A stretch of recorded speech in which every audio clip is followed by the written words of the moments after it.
This is one of my favorite paintings. It's called Sunday in the Park. Look at all those people. I see some doggies too. The artist is George Seurat, and it's made using a technique called pointillism. Pointillism? Get close up to the painting, and you can see it's made from tiny dots. Is that the point? Moving on.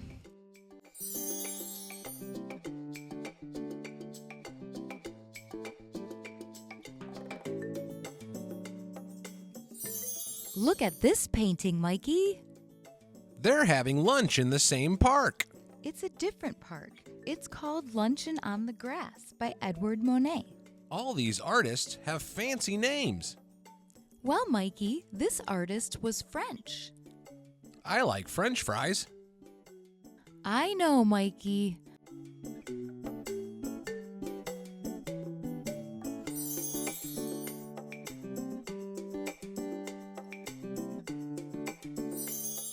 This type of art is called the style.